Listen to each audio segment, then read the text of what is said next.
그래서 보면 신앙의 신비, 신앙의 거룩함, 신앙의 어떤 초월성, 그렇죠? 이런 게 사라져버리고 신앙 안에 뭐만 남았냐면 행복하세요, 건강하세요, 아프지 마세요, 이런 말들. 여러분이 아무 일 없이 모든 일이 잘 되길 바랍니다, 이런 말들. 서로 돕고 이해하고 존중하고 사랑합시다, 여러분. 이런 말만 남았기 때문입니다. 이거 신앙 없어도 다 할 수 있는 거예요. 누구나 말할 수 있는 겁니다. 맞죠? 미사는요, 거룩해야 됩니다. 거룩해야 됩니다. 여러분이 조금 더 거룩해지기를 바랍니다. 미사는 단순한 제연이 아닙니다. 단순한 행사가 아닙니다. 최후의 만찬 그 자체죠. 제현이라는 말을 쓰기도 합니다만 그것도 모자라요, 제가 볼 때. 그러니까 우리는 감각주의자가 되면 안 됩니다. 이게 또 하나의 이 시대의 가장 큰 유혹 중 하나인데요. 그러니까 감각주의자들은 뭐죠? 재미있는 걸 계속 찾아요. 계속 흥미로운 것만 찾습니다. 재미있는 것, 흥미로운 것만 찾다가 신앙 감각을 잊어버립니다. 그래서 어떻게 되냐면 신앙을 그저 의무, 취미 정도로 여기고 신앙을 그저 행복 특강, 마음 다스리기 이 정도로 낮춰보게 돼요, 감각주의자들은. 왜냐하면 재밌고 즐거워야만 하는데 우울과 어둠이 덮치니까 행복 특강 찾아다니는 겁니다. 나 웃겨줄 사람, 웃음 특강, 마음 다스리기, 온갖 것들을 찾아다니는 것이 감각주의자들이 하는 짓입니다. 그러니까 세상 사람들은 지금 흥미로운 걸 계속 찾아다녀요. 그죠? 흥미로운 뉴스, 흥미로운 사건, 흥미로운 장소. 근데 예수님은 흥미롭습니까? 안 흥미롭습니까? 예수님은 사람들이 흥미를 갖지 않아요, 이제 더 이상. 이 감각론자, 감각주의자들의 특징은 흥미를 잃으면 어떻게 하죠? 조롱하고 떠나버립니다. 재미없네 이제. 좀 신기한 줄 알았는데 그리고 떠나버리는 겁니다. 감각주의자들은 그래서 감각주의자들을 위한 세상이 됐어요. 미디어를 보세요. 감각주의자들이 제일 좋아하는 건 편가르기입니다. 내 편과 너 편을 나눠서 이제 게임하는 거예요. 환장합니다. 그래서 신앙에서도 뭘 바라냐면 극적인 반전이 있길 바라요. 극적인 반전이 있고 화려한 액션이 있었으면 좋겠고 기적도 막 화려한 초능력으로 이루어지길 바라고 러브 스토리가 있길 바랍니다. 그래서 마리아 막달레나의 러브 스토리 이런 것들에 더 흥미를 갖게 되죠. 그래서 보세요.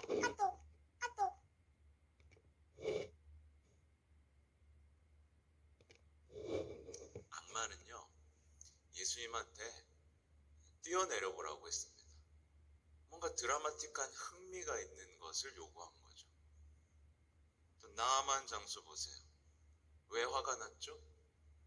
화려하게 고쳐주질 않으니까.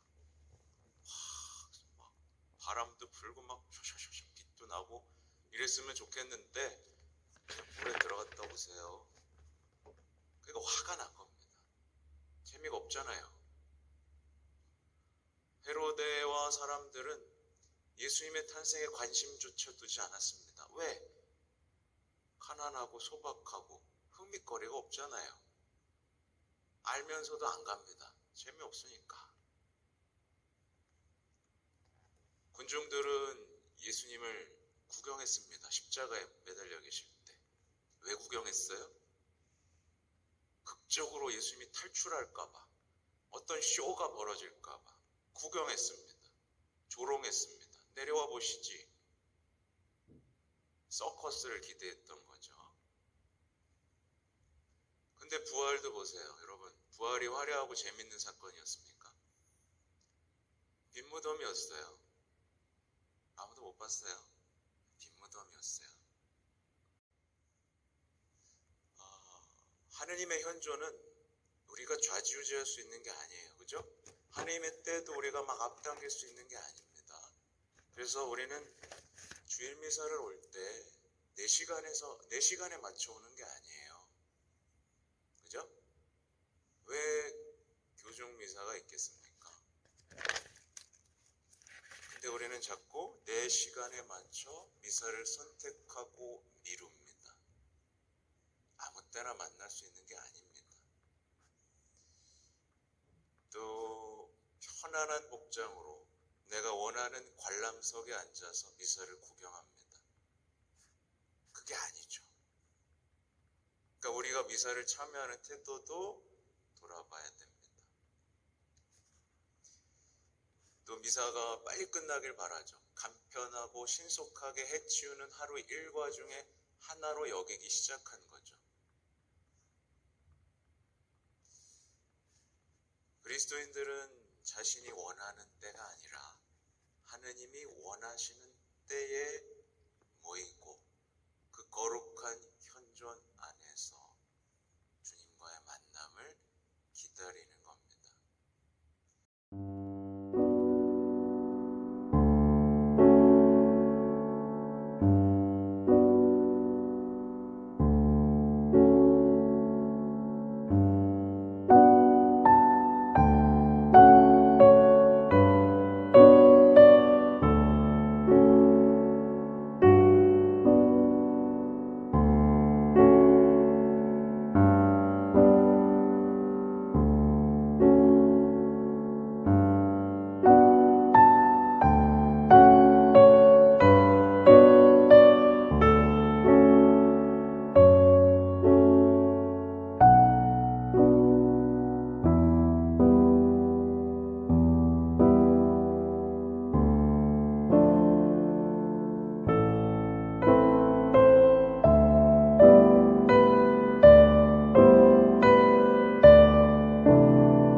나서 이 이야기를 널리 알리고 퍼뜨리기 시작하였다.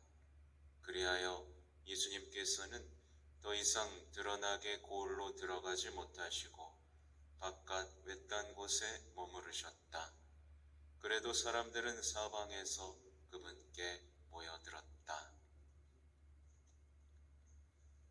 주님의 말씀입니다.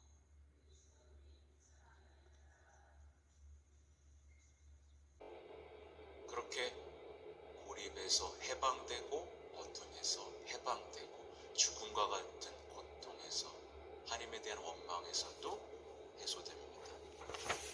그는 고통스러운 자기의 삶을 하나님 앞에 내놓고 주님, 제 고통을, 제 비천함을 당신께 맡깁니다 라고 기도할 수 있는 사람이 됩니다.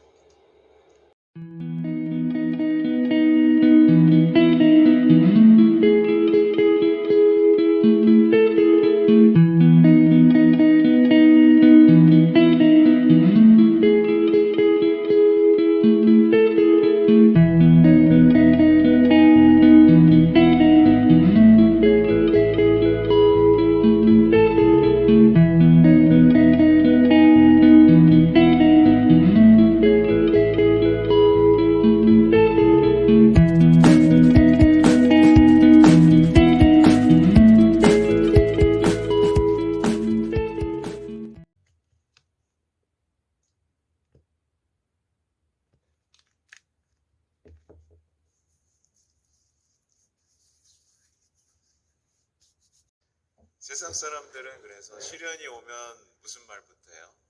다 지나갈 거야 이런 얘기를 합니다. 그리고 시련이 있겠지만 우리 잘 견뎌보자 라고 이렇게 위로를 하고, 시련이 언젠가 지나가고 사라지면 그때 우리 행복하게 잘 지내자 뭐 이런 얘기를 합니다. 근데 시련이 없을 수가 있나요? 없을 수가 없죠. 근데 물론 여기서 말하는 시련은 좀 다른 시련입니다. 그리스도인으로서, 제자로서 살아갈 때 시련을 말하는데, 아무튼 시련에 시련이 덮치면 여러분 어떻게 돼요? 시련에 시련이 덮치면 나 불행하다는 선언이 시작됩니다. 내 인생은 왜 이렇지? 그리고 하나님을 보면서는 나 버려졌구나 라는 생각이 들어오게 됩니다. 그리고 이어지는 건 이제 슬픔, 원망, 의심, 불평, 우울.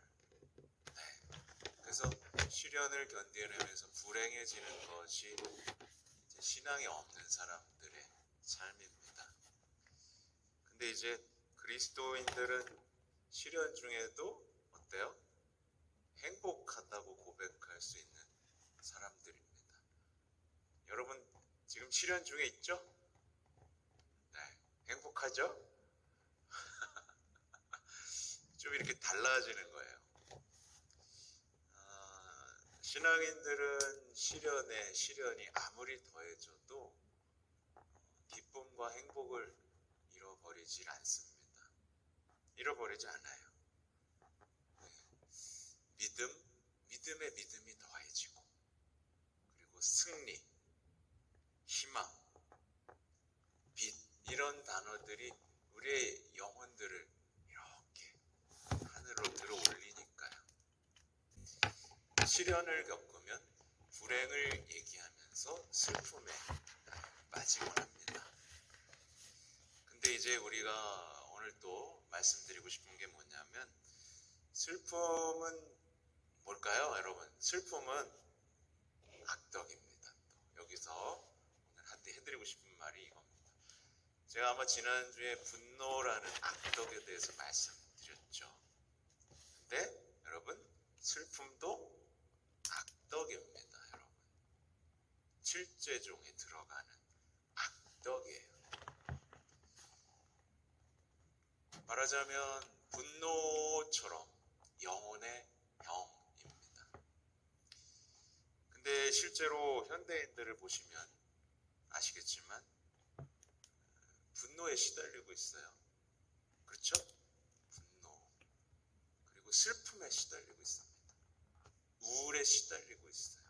그리고 이걸 병이라고 이름을 붙이고 있습니다만, 그래서 뭐 분노 조절 장애 그리고 우울증이라고 이름을 붙이고 있습니다만 그 원인에 대해서 잘 진단하지 못하죠. 그가 생명의 화관을 썼다면 나도 생명의 화관을 써야 되겠구나 라는 열망으로, 희망으로 기쁨에 벅차 살게 만듭니다. 근데 이 부활의 기쁨이 없으면 어떻게 되겠어요? 끊임없는 추락이죠.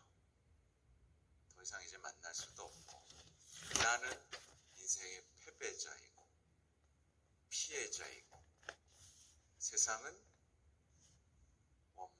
원망의 대상, 그리고 행복해 보이는 사람들은 다 시기의 대상, 어떤 자기 파괴와 세상의 파괴로 이끌어갑니다.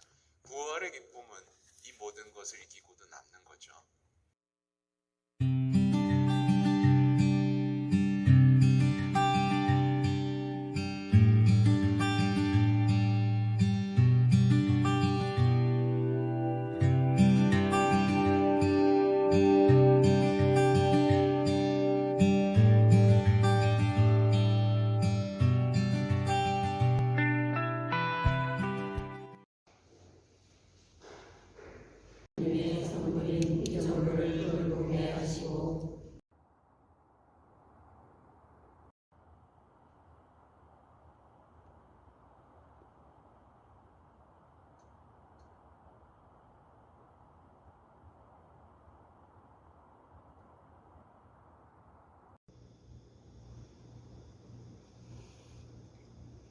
모든 유혹의 핵심이 있습니다. 모든 유혹의 핵심은 이것만 기억하셔도 돼요. 오늘 모든 유혹의 핵심은 살아가면서 하느님을 나중 뒤로 제쳐놓는 것에 있습니다. 이건 제 말이 아니고 베네딕토 16세 교황님이 오늘의 복음을 해석하면서 정리하신 내용이에요. 모든 유혹의 핵심은 하느님을 제쳐놓는 겁니다. 나중에 하지 뭐 라고요. 그래서 늘 신앙보다 더 시급해 보이고 더 좋은 것, 더 현실적인 것이 있다라고 생각하면서 그것을 선택하고 하느님을 버리는 것, 이게 모든 유혹이다 라고 생각하시면 됩니다. 성당 밖을 나가면 그 쓸쓸함, 외로움, 비관주의가 나를 덮치기 시작합니다. 끊임없이 의심하게 됩니다. 하느님을 의심하니까 사람은 믿겠습니까? 자신도 못 믿죠. 그래서 분노, 외로움, 슬픔 속에, 그리고 삶은 계속 지독한 갈등만 벌어집니다. 해결될 줄 알고 끊임없이 다짐하고 착하게 살지만 갈등이 끊이질 않아요. 왜? 유혹에 빠져 있는데 어떻게 갈등이 멈춥니까? 하느님의 방법이 아니라 사람의 방법으로만 사는데 어떻게 갈등이 해소되겠어요? 사람의 방법으로 사니까 어떻게 돼요? 자꾸 죄를 정당화하게 됩니다. 그래서 고해성사가 벌어지게 되죠. 이게 유혹에 빠졌기 때문인 거예요. 너무 간단하죠? 제가 어디서부터 시작했어요? 사람은 빵만으로 살지 않고 하나님의 입에서 나오는 모든 말씀으로 산다. 우리는 이 말씀조차 이해하지 못한 채 현실만 얘기하고 있는 겁니다. 예수님이 하늘을 찢고 구체적인 현실로 사셨는데도 주님, 그건 현실적이지 않아요 라는 말만 반복하면서 현실적인 메시아를 원하는 유다, 이스라엘 백성들의 역사를 계속해서 반복하는 거예요. 빵 좀 주세요. 고기 좀 주세요. 저놈 좀 없애주세요. 만약에 이런 분들이 있다면 어디로 가야 되는 거죠? 이제 광야로 가는